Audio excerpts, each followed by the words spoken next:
고난주간입니다. 저는 1년 12달마다 바뀌는 절기설교를 잘 하지 않습니다. 1년마다 반복적으로 행하다 보니까 해마다 예수님 돌아가시고 해마다 부활하시고 이게 관습적으로 굳어지는 것 때문에 그럽니다. 본질은 사라지고 형식만 남아 거칠의 행사로 여기기 쉽다는 것입니다. 실제로 그러지 않습니까?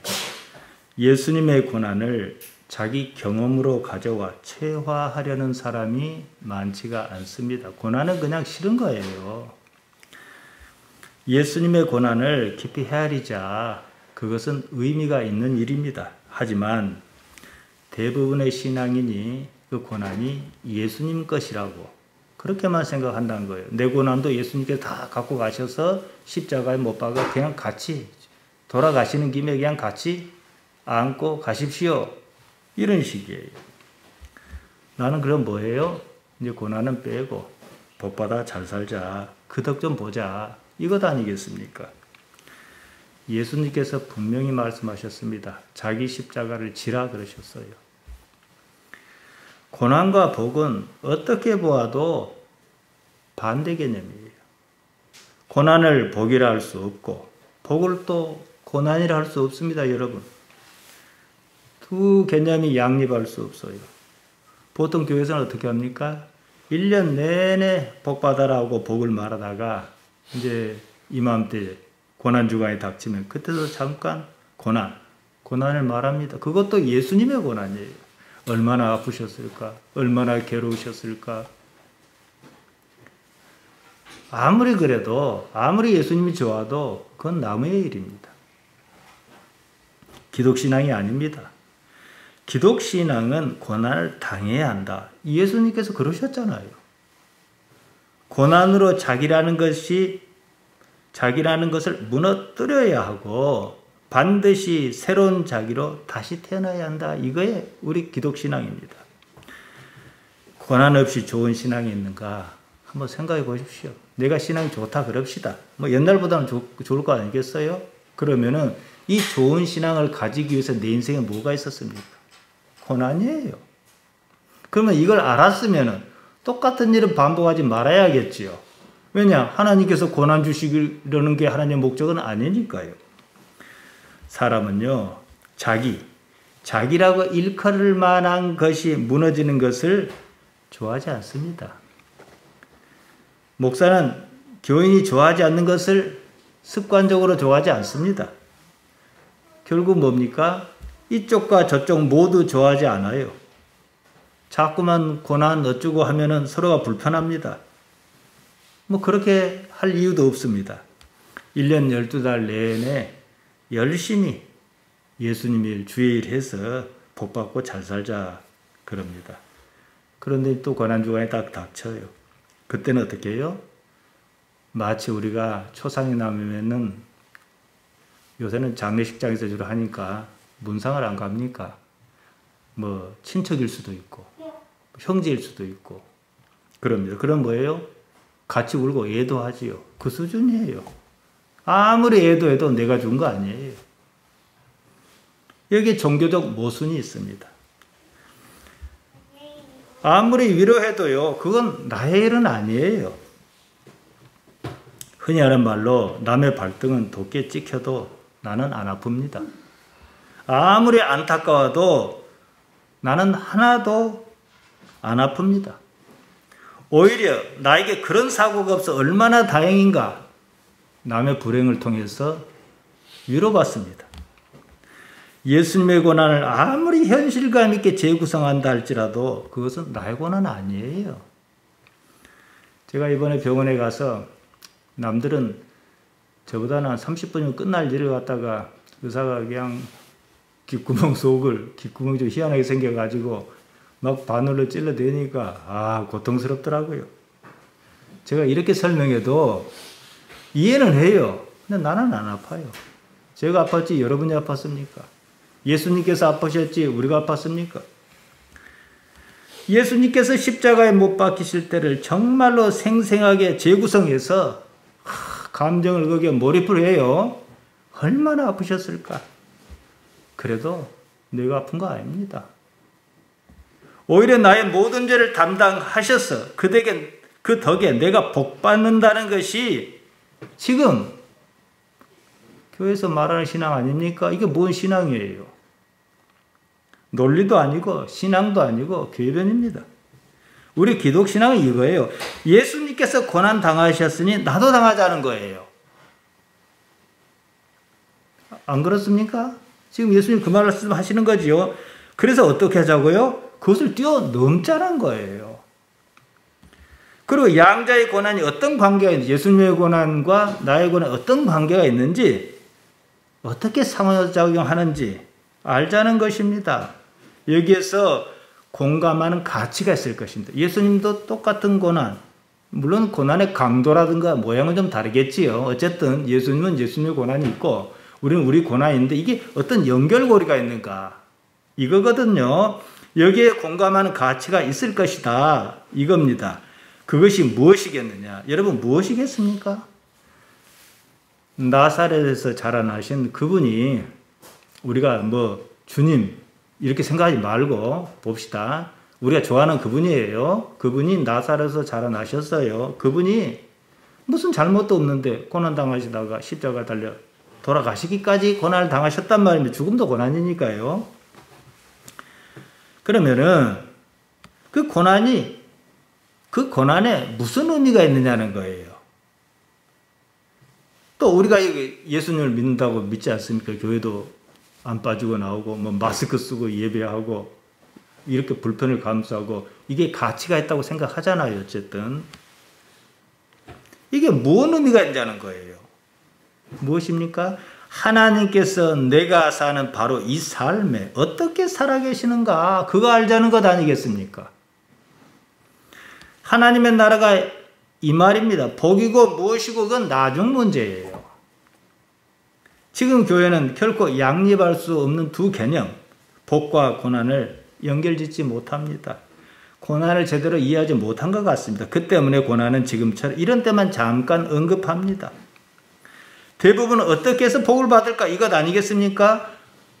단정적으로 말씀드립니다. 우리 신앙에서는요. 고난을 넘어서지 않은 복은 없어요. 고난 없이 복 없고요. 복 받았다면 고난 없이 누군가 복 받았다면 그건 하나님께서 주신 복 아니에요. 하나님께 주셨다 할지라도 어떤 목적이 있어가지고 조만간 걷어가실 수도 있는 궁극적인 것도 아닙니다. 기독신앙이라는 게 뭡니까? 예수님을 믿는 것 아니겠습니까? 예수님을 믿는다는 말은 나의 생각을 예수님의 생각에 일치시키겠다, 맞추겠다 이거지요.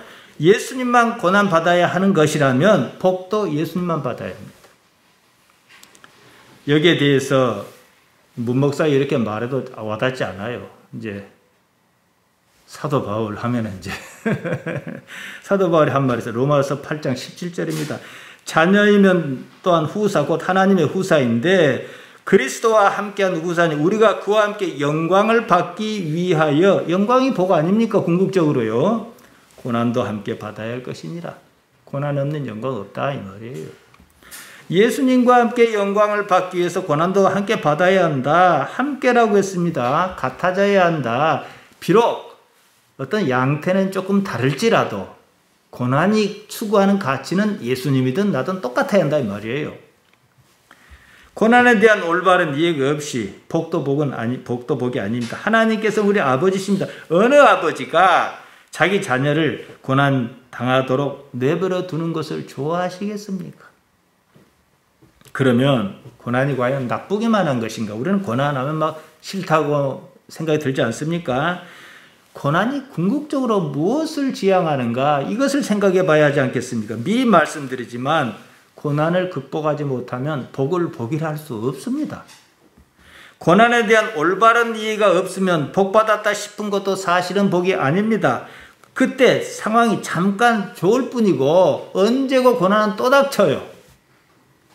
그걸 넘어서지 못하면 살만한가 싶다 했더니 이 문제가 터지고 또 이 문제를 해결했다 싶으면 저 문제가 터지고 그래서 예배당 가서 열심히 기도했더니 아이고 하나님께 이렇게 살려주셨구나 했는데 또 저 문제가 터져요. 언제까지 그렇게 살 거냐 이 말이에요. 고난이라는 화약고를 앓고 사는 거지요. 고난은 반드시 이해해야 하는 것이고 이겨내야 하는 것입니다. 그 이후에라야 복이 무엇인지 진정으로 복을 논할 수 있습니다. 다음 주가 부활절 아닙니까? 우리가 기다려도 오고 기다리지 않아도 와요. 절기란 이런 거예요. 예수님의 부활은 고난 이후에 찾아온 사건입니다. 부활만 놓고 본다면 부활은 반드시 먼저 죽어야 가능한 일입니다. 근데 안 죽고 부활하겠다 그래요. 죽기를 거절하면 부활도 없습니다. 고난을 거절하면 복도 없습니다. 예수님께서 이리 말씀하셨습니다. 요한복음 12장 24절에서 25절입니다. 내가 진실로 진실로 너희에게 이르노니 한 알의 밀이 땅에 떨어져 죽지 아니하면 한 알 그대로 있고 죽으면 많은 열매를 맺느니라. 우리가 농사를 지어봐서 잘 알지 않습니까? 자기 생명을 사랑하는 자는 잃어버릴 것이요 이 세상에서 자기 생명을 미워하는 자는 영생하도록 보존하리라. 누구나 살려고 합니다. 그냥 사는 것도 아니고 잘 살려고 합니다. 죽으려고 사는 사람 없습니다. 예수님께서는 반대로 말씀하셨습니다. 살고자 하면 죽어라. 스스로 살려고 하지 말아라. 이러셨어요. 여기에 우리 기독 신앙의 방법론이랄까 핵심 가치가 있습니다. 예수님께서 무엇을 가르치려 하셨을까 생각해야 합니다. 예수님의 사역을 보면 예수님께서는 일정 기간 제자를 집중적으로 가르치셨습니다. 그리고 십자가를 지셨고 거기서 돌아가셨습니다. 말씀하신 대로 사흘 만에 다시 살아나셨습니다. 하늘로 올라가셨어요. 제자가 예수님의 가르침에 어느 정도 익숙했다 싶었을 때 이 말씀하신 거예요. 마가복음 8장 31절입니다. 인자가 많은 고난을 받고 장로와 대제사장과 서기관에게 버림받아 죽임을 당하고 사흘 만에 살아나야 할 것을 비로소 저희에게 가르치시되 비로소 무엇을 가르치시려 하셨다. 그러면 앞에 가르치신 게 뭐예요? 이것을 위해 가르치셨던 거예요. 의대에 가면은 의대가 6년 과정인데 보통 의사가 되려면 6년이란 말이에요. 그러면은 처음 2년을 예과라 그래요. 그러니까 본과가 이제 3년 차부터 이제 본과인데, 그러니까 예과가 예비적으로 공부를 한다 이 말이지요. 마찬가지예요. 그러니까 이거 가르치시려고 그 앞에 것이 이러고 저러고 하신 말씀이 있었다 이렇게 봐도 틀린 말이 아니다 이 말씀입니다. 고난당하여 죽는 것과 다시 살아날 것을 가르치시는 것이 핵심이에요. 비로소란 말 아르콘마입니다. 가르치기를 비로소 시작하셨다 이 말이거든요. 지금까지 여러 가지를 가르치셨는데 그 가르침이 결국에는 이것 가르치시기 위한 것이었다 이 말씀이에요. 예수님의 가르침에 있어서 기본 틀은 아주 단순합니다. 우리가 사는 이 세상의 모든 사건이 하나님 안에서 일어난다는 사실을 깔고 있거든요. 하나님의 나라가 그 말입니다. 우리가 어떻게 현실적으로 이루었든지 이루지 못했든지 말이에요. 사실 우리가 이것을 이해하면 크게 속 터질 일도 없고 억울해하거나 짜증낼 일이 없습니다. 지금 우리 교회가 땅 문제로 소송을 당해서 뭐 쫓겨나라, 뭐 나가라 말아라 이러지 않습니까? 근데 이런 일조차도 하나님 안에서 일어난 일이라는 거예요. 내가 이해를 하든 못하든 말이에요. 그리고 그러면 내가 하나님 안에서 일어난 일이라고 생각이 든다면, 믿긴다면 나의 태도가 조금 달라지겠지요. 하나님께서 이번 일을 어떻게 이끌어 가실지, 그리고 이런 일을 통해서 우리는 무엇을 알 것인지 단순히 이것밖에 남지 않아요. 우리가 무엇을 배울 수 있을 것 같습니까? 하나님을 배우는 것이지요. 하나님을 아는 것이지요. 영생이 뭐라고요? 요한복음 17장 3절 하나님을 아는 것이라, 기노스코하는 것이라 그랬습니다. 정확히는 우리는 하나님께서 이 세상 만사의 주인이시란 사실을 알아야만 합니다. 아는 과정이 뭐예요? 고난이다 이거예요. 그러면은 많이 알았다, 깊이 알았다 하면 고난이 필요할까요? 필요하지 않을까요? 필요하지 않겠죠. 근데 이때의 평안을 뭐예요? 요한복음 14장 27절에서 말씀하신 것처럼 세상이 주는 것 같지 않은 평안, 이게 복이에요. 한마디로 내가 사는 지금 여기가 하나님 나라라는 사실, 하나님께서 어떻게 살아계시는가 이것을 배우는 현장이다 이 말씀입니다. 예수님께서 제자를 가르치셨습니다. 하나님 안에서 일어난 여러 가지 일에 대한 이치를 상황에 따라 여러 가지 방법으로 가르치셨습니다. 그래 놓고 비로소 무엇을 가르치려 하셨는가? 고난이에요. 고난은 당해야 한다는 사실을 가르치셨습니다. 마가복음 8장 32절에 보면 드러내놓고 이 말씀을 하시니 그전까지는 드러내놓고 말씀하시지 않았다는 얘기 아니겠습니까? 이제 때가 무르익어 이런 말씀을 하실 수 있는 상황에 이르렀다 이거지요. 언젠가 제자에게는 반드시 가르치셔야 하는 거였다 이겁니다. 드러내다 파르레시아입니다. 숨김없이 노골적으로 확신을 가지고 담대하게 드러나게 공공연히 이런 뜻입니다. 결국에는 가르쳐야 하는 것이다 이거지요. 달리 보면 이전에 수많은 가르침은 바로 이것 가르치기 위해서 처음부터 이거 얘기하면은 아무도 안 따라오지요. 모르는데 어떻게 따라오겠습니까? 제자는 딱 이 상황에서요. 우리가 이제 그 상황에 갔습니다. 고난이 어째서 있어야 하는가? 그 가르침을 본능적으로 반사적으로 거절했습니다. 자기들이 기대한 것이 따로 있었어요. 방향이 달랐습니다. 베드로가 그러지 말라고 예수님을 붙들고 에피티마오 책망했습니다. 예수님께서도 이에 지지 않을세라 베드로를 더 크게 더 심하게 에피티마오 책망하셨습니다. 마가복음 8장 33절입니다. 예수께서 돌이켜서 제자를 보시고 베드로를 꾸짖어 가라사대 사단아 내들어 물러가라. 내가 하나님의 일을 생각지 아니하고 도리어 사람의 일을 생각하는도다. 예수님께서 베드로를 사단이라 그러셨어요. 이보다 더 심한 책망은 없었습니다. 단순합니다. 그 이유가요. 하나님의 일은 생각지 않고 사람의 일을 생각했다. 하나님의 일을 생각하지 않고 너 자신의 일을 생각했다. 이거지요. 고난이 하나님의 일이라는 말씀입니다. 사람이 자기 생각으로 그 고난을 거부했다는 거예요. 하나님의 생각 옳지 않다. 내 생각 옳다. 하나님을 거부했지요. 그 다음에 이렇게 말씀하셨습니다. 마가복음 8장 34절입니다. 무리와 제자를 불러 이르시되 아무든지 나를 따라오려거든 자기를 부인하고 자기 십자가를 지고 나를 좇을 것이니라. 누가 고난을 거부하냐? 자기라는 것이 거부한다는 거예요.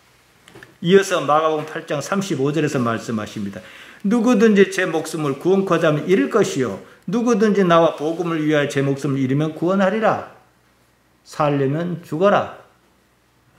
자기 스스로 살려고 하지 말아라. 아 이렇게 하면 살겠다 생각하고 그 생각을 좇지 말아라는 거예요. 누구는 언제 잘 살고 싶지 않아서 세상을 그렇게 삽니까? 다 잘 살려고 하지요. 근데 다 잘 살지는 않잖아요. 바로 이것이 우리 기독신앙의 원리며 우리 같은 사람이 세상을 살 수 있는 방법입니다. 사람이 죽지 않으려고 스스로 살려고 하는 이유가 무엇이겠습니까? 자기 생각이 옳다고 믿어서 그런 거 아닙니까? 자기 생각대로 하면 잘 살 것이라고 믿기 때문 아니겠습니까? 어떤 사람이 자기가 생각한 대로 그렇게 해서 잘 살았다 그럽시다. 그런 사람이 하나님 아버지를 알 수 있을까요? 못 살아서 하나님 찾지 잘 살아서 하나님 찾지 않습니다. 어디가 아파야 하나님 찾지 어디 아픈 데가 없는데도 하나님 찾는 경우는 거의 없습니다. 드물게 있긴 있어요. 욥과 같은 사람요. 그래도 그 깊이는 없습니다.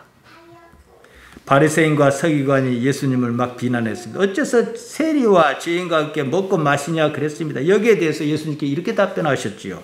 마태복음 9장 12절입니다. 건강한 자에게는 의원이 쓸데없고 병든 자에게라야 쓸데있느니라. 병이 들었어도 병든 줄 모르면 의원을 찾지 않습니다. 병이 든 줄은 알아야 의원을 찾지 않겠습니까? 마찬가지로 자기 삶이 고난에 처해야 고난에 처한 줄을 알아야 하나님을 찾지 않겠습니까? 기독신앙에서 고난은요 다른 의미가 없어요. 하나님을 찾게 하려는 겁니다. 바로 이 점이 여러분 불교와 결정적으로 다릅니다. 불교에 많은 경전이 있는데 그건 그쪽 신앙하는 사람들이 찾아서 볼 일이고 삶이 고난이에요. 지금 사는 이 삶에 어째 고난이 끊이지 않는가 생각했습니다. 불교는 결론 내었습니다. 뭐라고 결론 내었습니까? 까름하다 이랬습니다. 불교는요 인과라 원인과 결과라는 절대적 잣대가 있습니다.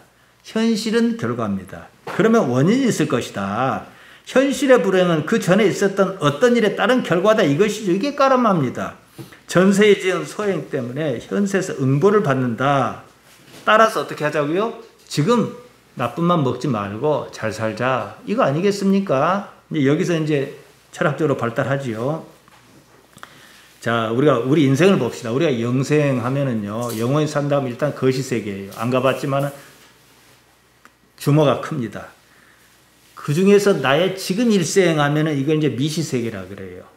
이 두 세계는 전혀 달라요. 인과는 지금 내가 사는 이 세계, 이 조그만 내 인생이라는 이 세계에서 적용이 가능한 원리입니다. 누군가가 이런 마이크를 갖다 놨으니까 마이크가 있을 거 아니겠습니까? 원인과 결과 맞아 떨어지지요. 이것은 작은 세계에서 가능해요. 불교는요, 이 미시세계에서 경험한 원리를 거시세계까지 그대로 적용했다는 거예요. 거기서도 지금 이랬으니까 그때도 그럴 것이다. 이렇게 생각한 거지요. 한 가지 원리가 모든 데서 통하지 않습니다. 물리학이 뭡니까? 여러분, 물리학은 앞뒤가 다 들어맞는 거예요. 계산으로 풀린 게 물리학이에요. 물리학에서 크게 두 가지가 있는데 고전역학과 양자역학이 있습니다. 고전역학은 지금 우리 눈에 보이는 거시적 세계를 다루고, 양자역학은 눈으로 볼 수 없는 미시적 세계를 다룹니다. 우리 몸이 모든 게 원자로 이루어졌다 그러면 이해하지 않습니까? 본 적이 없어요. 그러나 실제로 그래요. 이 둘은 전혀 다른 방식으로 작동합니다. 우리가 눈에 보이는 이 거시세계의 법칙이 양자의 세계, 아주 작은 밀입자의 양자의 세계에서는 그대로 맞아떨어지지 않는다는 거예요. 같은 세상에 있는데도 안 맞아떨어집니다. 그 때문에 아인슈타인 같은 사람도 양자역학의 불확정성의 원리를 받아들이지 못했습니다. 하지만 우리가 휴대폰을 들고 다니나 지금 카메라로 지금 저를 찍고 있는 이런 거나 모두가 양자역학의 원리에 따라 작동하는 겁니다. 집에서 TV는 물론이고 모든 전파를 쏘는 건 다 그래요. 움직이는 건 다 그래요. 에너지가. 있는데 어떻게 해요? 안 맞아요. 우리가 태어나고 살다 죽고 그런 우주에는 우리가 아직 모르는 일이 많습니다. 그처럼 우리가 지금 경험한 것을 가지고 경험해 본 적이 없는 세계 그대로 적용할 수 있는가 생각해 봐야 한다는 거예요. 기독교는요, 불교와 다릅니다. 그러니까 불교는 뭐 극락왕생이라 했던, 실제로 불교는 또 그것도 아니겠습니다만 했던 그럴 것이다 라고 해요. 가능해요. 그런 이론이 나름대로. 우리 기독신앙은 그거 말하는 거 아니다 이 말입니다. 기독교는 지금 우리가 경험하는 세계의 고난은 왜 있는가 인과적으로 이해하지 않습니다. 미시적으로는 인과적으로 이해해요. 하지만 거시적으로는 그렇게 이해하지 않는다 이 말이에요. 큰 틀에서 지금 이 삶에 나에게 고난이 왜 있는지 집사님들 고난이 왜 있습니까? 몰라요. 짐작을 해요. 내가 또 이런 잘못해서 일찍을 것이다. 그러니까 우리가 보는 세계에서는 맞아요. 왜냐? 내가 뜨거운 냄비에 손을 댔으니까 뜨거워하고 되었을 거 아니겠습니까? 그 인과가 맞지요. 그래서 고난이 왜 있느냐? 몰라요.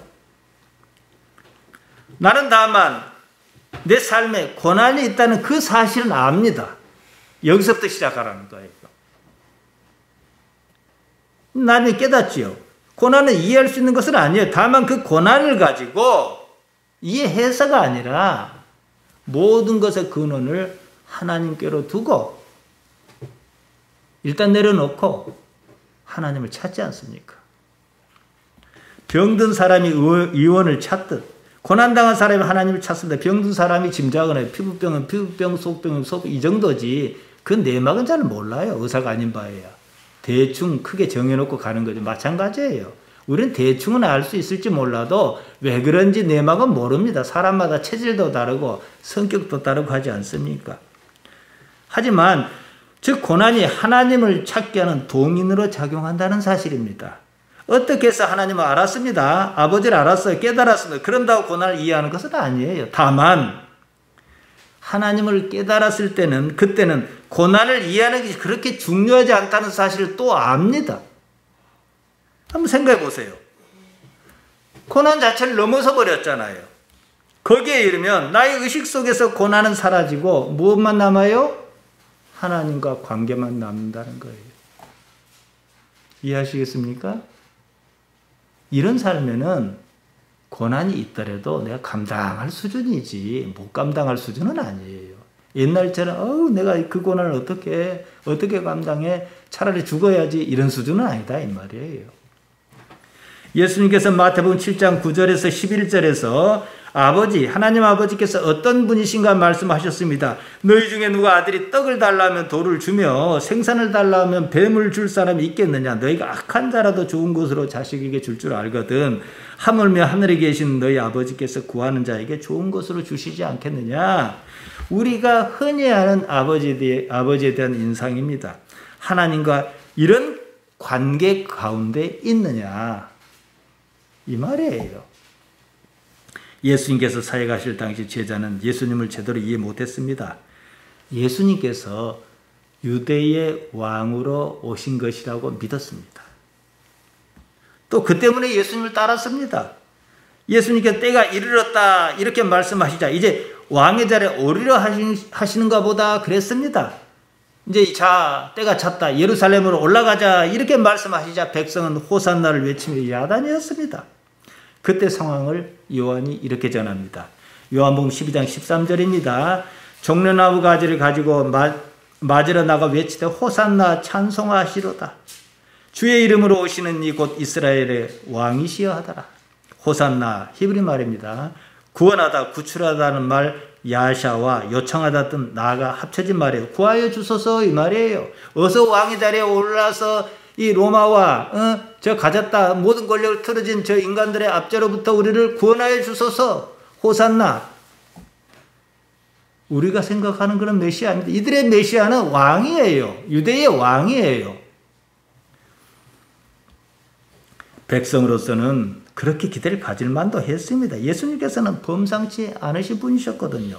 능력과 기사가 나타났습니다. 유대의 왕이란 말에 대해서 크게 부정도 하지 않으셨어요. 십자가 사건이 있기 전까지 전반적 상황이 그랬습니다. 그런 상황에서 예수님께서는 제자에게 무엇을 가르치려 하셨다는 거예요. 무엇입니까? 다시 마가복음 8장 31절입니다. 인자가 많은 고난을 받고 장로와 대제사장과 서기관에게 버림받아 죽임을 당하고 사흘 만에 살아나야 할 것을 비로소 저에게 가르치시되 다들 꿈에 부풀어 있었습니다. 이제 예루살렘이 가까워오고 있어요. 예루살렘 올라가자 그러셨습니다. 야고보와 요한 형제는 그때에 이르면 하나는 좌편 자리, 하나는 우편 자리를 달라고 예수님께 요청했습니다. 세베대의 두 아들 야고보와 요한이 예수님께 나와 선생님, 우리가 부탁드릴 게 하나 있습니다. 뭐냐? 형제는 이렇게 대답했습니다. 마가복음 10장 37절에 나옵니다. 여짜오되 주의 영광 중에서 우리를 하나는 주의 우편에 하나는 좌편에 앉게 해 주옵소서. 그 자리가 십자가 좌편, 십자가 우편이었습니까? 야고보와 요한뿐만 아니었습니다. 다들 예수님에 대해 그렇게 생각했습니다. 왕으로 오르실 줄 알았어요. 예루살렘에만 가면요. 그런데 그렇게 알고 있었는데 고난당하고 죽으실 것이라니 그것을 가르치신다니 이런 역설적인 상황을 받아들일 수 없었습니다. 본능이 작동했습니다. 즉각 그 말씀을 하시는 순간 관념이 발동했습니다. 이 길이 길이라고 지금까지 믿어 의심치 않았습니다. 예수님께서 물론 그 말씀하신 건 아니었어요. 자기들 혼자 그렇게 생각했어요. 그런데 저 길이라고 그럽니다. 저 길은 단 한 번도 가본 적이 없어요. 그렇다고 저 길이 꽃길도 아닙니다. 가시밭길이 죽음의 길입니다. 생각하고 말 것도 할 것이 없었습니다. 이랬습니다. 마태복음 16장 22절입니다. 베드로가 예수님을 붙들고 가나에 가르쳐 주여 그리 마옵소서 이리 결코 죽게 미치지 아니하리이다. 예수님의 생각과 제자의 생각이 서로 부딪혔습니다. 예수님의 반응은 여느 때와 사뭇 달랐습니다. 마가복음 8장 33절입니다. 예수께서 돌이키사 제자를 보시고 베드로를 꾸짖어 가라사대 사단아 내들어 물러가라. 내가 하나님의 일을 생각지 아니하고 도리어 사람의 일을 생각하는도다 그러셨습니다. 딱 이 시점에서 하나님의 일은 뭡니까? 고난과 죽음입니다. 사람의 일은 뭡니까? 유대의 왕입니다. 베드로를 사단이라면 크게 꾸짖으셨습니다. 그만큼 사태가 심각했다는 말입니다. 너희가 지금 정도면 내가 이 땅에 왜 왔는지, 내가 사역하려는 것이 무엇인지, 내가 무엇을 하려고 하는지 알았어야 했었다. 이 말입니다. 심각했습니다. 무슨 처방이 필요했습니다. 그래서 하신 말씀이 마가복음 8장 34절입니다. 무리와 제자를 불러 이르시되 아무든지 나를 따라오려거든 자기를 부인하고 자기 십자가를 지고 나를 좇을 것이니라. 자기 부인하고 내게 주어진 십자가를 마땅히 져야겠습니다. 힘이 부치거든 좀 도와주십시오. 이러면서 신앙생활을 하는 사람이 있는가? 이어서 말씀하셨습니다. 누구든지 제 목숨을 구원코자 하면 잃을 것이요 누구든지 나와 복음을 위하여 제 목숨을 잃으면 구원하리라. 만일 사람이 온 천하를 얻고도 제 목숨을 잃으면 무엇이 유익하리요? 사람이 무엇을 주고 제 목숨을 바꾸겠느냐? 이 말씀에 우리 기독신앙의 원리가 담겨 있습니다. 왜냐? 예수님께서 그것을 몸소 보여주셨습니다. 당신께서 말씀하신 대로 고난 당하셨습니다. 십자가를 지셨습니다. 거기서 죽으셨습니다. 죽기 직전에 완전히 절망하여 절규하셨습니다. 엘리 라마 사박다니 나의 하나님 어찌하여 나를 버리셨나이까? 그러기까지 하시지 않았습니까? 그런데 이 일이 무엇 때문이었느냐? 어째서 예수님께서는 그것을 받아들이실 수가 있었느냐? 그 근거가 무엇이냐? 이 대목에서 우리는 깊이 고민해야 합니다. 무엇이었습니까? 하나님 빼고 생각할 수 있을까요? 답이 정해져 있잖아요. 다만 우리도 알아요, 그것은요. 근데 뭐냐? 깊이에 달라요. 깊이에. 예수님께서는 하나님과 거의 일체다 하실 만큼의 어떤 깊이가 있어요. 우리는 거기서 멀리 떨어져 있기 때문에 그게 남의 일이고 그건 내 일이 아니다 이렇게 생각하는 습성이 있다 이 말이에요. 아버지께서 지금과 같은 상황에도 함께 하신다는 사실이 예수님의 모든 것이었습니다. 하나님 없는 십자가는 의미가 없습니다. 하나님 없는 삶도 의미가 없습니다. 하나님 없는 고난이라면은 당할 이유가 없습니다. 수단과 방법을 가리지 말고 고난을 회피해야겠지요. 그러나 우리는 하나님 때문에 받아들여야 할 것을 받아들이고 당해야 할 것을 당하고 누릴 것을 누립니다. 하나님께서 어떻게 다스리시는 것을 예수님께서 사흘 만에 증명하셨습니다. 부활은 바로 이것을 말하는 거예요.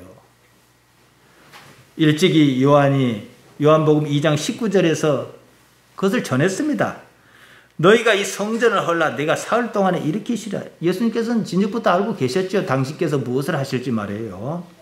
뭐 당신 마음대로 하겠다 해서 하실 수 있는 건 아니잖아요.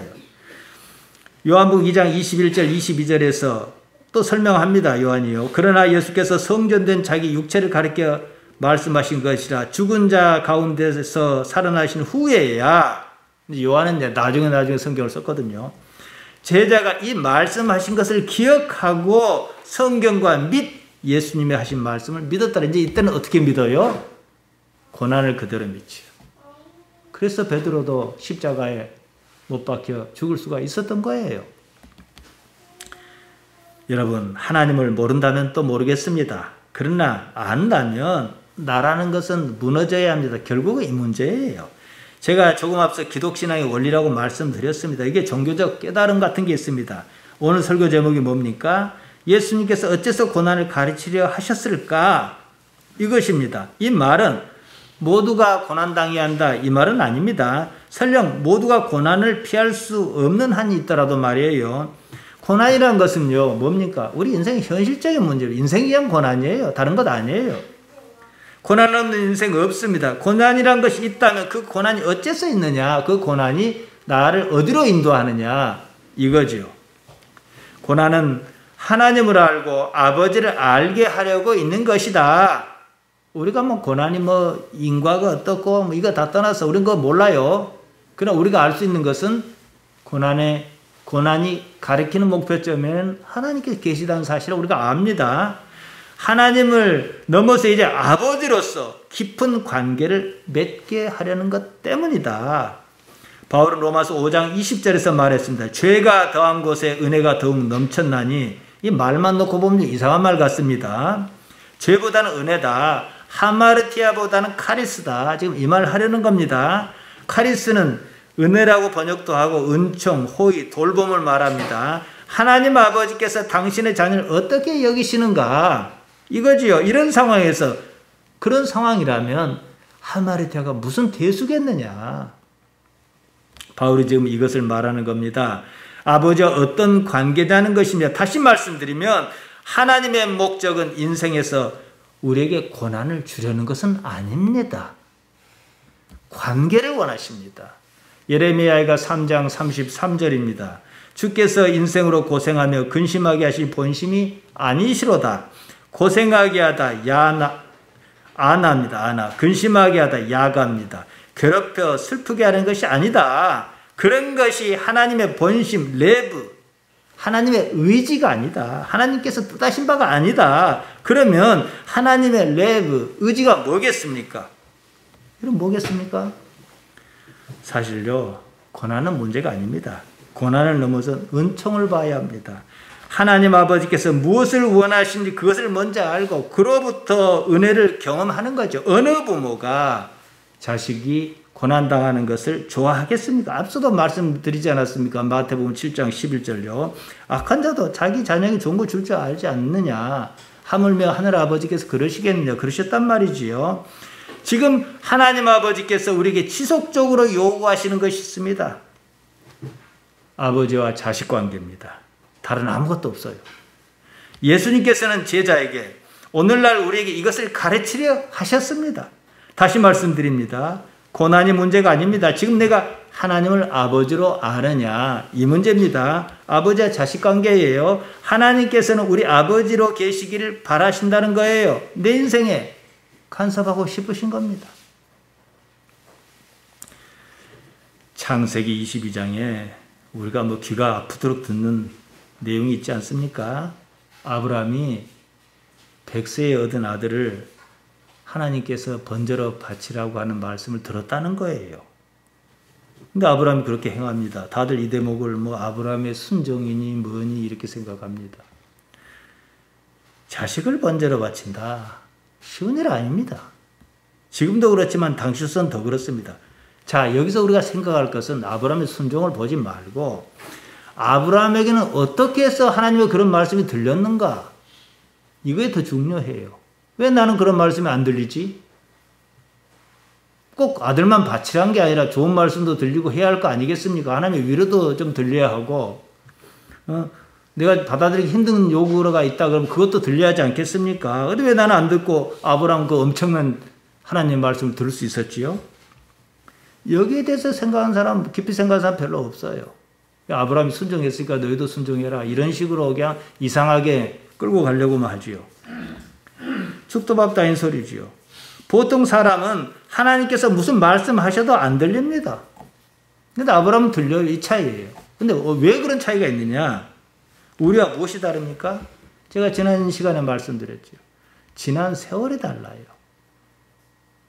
갈대 땅 우리에서 하란을 거쳐 가나안에 머물기까지 무수한 일을 겪었어요. 우리가 알다시피 아내를 빼앗길 뻔도 하고 전쟁도 나고 소돔성이 무너져서 조카 롯을 구하러 간 경험도 있고 이런 과정에서 그러니까 삶을 혼자 안 살았다 이 말이에요.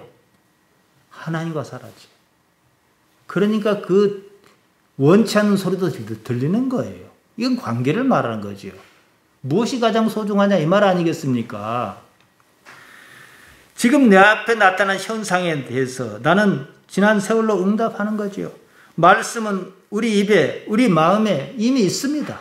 신명기 30장 14절을 제가 지난 시간에 말씀드렸습니다. 오직 그 말씀이 내게 심히 가까워서 내 입에 있으며 내 마음에 있은즉 내가 이를 행할 수 있느니라. 지금까지 내가 어떻게 살아왔는가 이 문제지요. 수십 년을 하나님 아버지만 생각하며 살았습니다. 그 세월에 주일마다 예배해요. 성경을 읽어요. 또 설교 말씀을 듣습니다. 말씀이 얹힙니다. 그러면 아버지의 생각을 알 수 있어요. 또 아버지 생각이 내 생각과 어떻게 다른지도 압니다. 알기 때문에 그때는 설령 아픔을 겪더라도 나를 포기할 줄도 압니다. 무엇을 알아야 포기하든지 말든지 할 것 아니겠습니까? 이것은 같이 사는 아들에게도 설명할 수 없는 일입니다. 지난 세월에 하나님에 대한 나의 경험이 아들이 하나님에 대한 경험과 다른데 어떻게 설명해요? 사람의 아들 그분은 삶에서 이미 하나님과 하나셨습니다. 당신의 생각이 하나님의 생각과 어떻게 같은지, 어떻게 다른지 아셨습니다. 뭐 같으면 뭐 충돌을 일으키지 않으니까 뭐 따질 것 없어요. 다르면 아버지의 생각을 좇아야 하지 않겠습니까? 이게 바로 겟세마네 동산의 기도입니다. 어째서 십자가인가? 하필이면 왜 십자가인가? 그것은 중요하지 않습니다. 지금 여기 이런 상황에 하나님 아버지께서 함께 하신다는 사실이 무엇보다도 중요합니다. 십자가를 지신 그분께 무엇이 남았겠는가? 이것을 생각해야지요. 예수님께서 십자가를 지시기로 마음을 잡수셨고 십자가에 달리셨습니다. 그때 뭐 아파트 2채가 무슨 소용했으며 자동차가 무슨 소용했겠습니까? 그런 순간에는요, 딱 하나의 가치만 남습니다. 지금까지 내가 가장 소중하게 여겨온 그거 하나만 딱 남습니다. 2개도 아니에요. 무엇입니까? 하나님이지요. 예수님께서는 당신 자신을 버려 하나님을 얻고자 하셨습니다. 우리가 그것을 봅니다.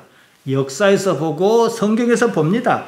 달려갈 길을 다 간 후에 내 인생에 무엇이 남겠는가? 우리는 여기에 답을 가지고 살아야 해요. 지금 그렇게 살고 있는가? 내 자신에게 질문해야지요. 내게 가장 소중한 것은 무엇인가? 누구를 딱 앉혀놓고 물어보면요, 답 못해요. 왜냐? 언제는 이것인 것 같다가 언제는 저것인 것도 같고 왔다 갔다 해요. 근데 우리는 있어요. 조금만 힌트를 좀 알아요. 하나님 아버지시잖아요. 나는 정말로 하나님께서 나를 생각하신 것만큼, 하나님께 얼마나 생각하시는지 모르겠어요. 그럴지라도 그만큼 나는 하나님을 생각하는가? 아버지를 생각하는가? 여러분, 우리 집사님들 제 얼굴, 이 좋지 않은 제 낯바닥을 30년 가까이 보지 않았습니까? 여러분도 교회 나오신 게 마찬가지겠습니다만은 하나님 아버지 없이 왜 여기 있어요? 하나님 아버지 없이 여러분이 왜 여기 나옵니까? 마스크 쓰고 불편하고 이렇게 앉아 있습니까? 예수님께서는 일찍이 당신에게 어떤 고난이 있을지 알고 계셨습니다. 그리고 말씀하셨습니다. 마태복음 20장 28절과 마가복음 10장 45절에 똑같이 기록이 있습니다. 인자가 온 것은 섬김을 받으려 함이 아니라 도리어 섬기려 하고 자기 목숨을 많은 사람이 대속물로 주려 함이라. 이것은 아주 유대적 사고예요. 마태든 마가든 유대인으로서 기록한 거예요. 예수님께 장차 닥칠 일을 알고 계셨습니다. 나중 일을 안다는 것은 나중 일을 기정사실화 했다 이 뜻입니다. 유대인은 오랜 세월 짐승으로 자기를 대신하는 대속제사를 드려왔습니다. 유대인에게 익숙한 대속을 기정사실화했습니다. 그들에게 매우 효과적인 표현이었습니다. 지금은 그런 죽은 제사를 드리는 시대가 아니에요. 산 제사를 드려야 할 때입니다. 사도 바울이 로마서 12장 1절에서 그것 말했습니다.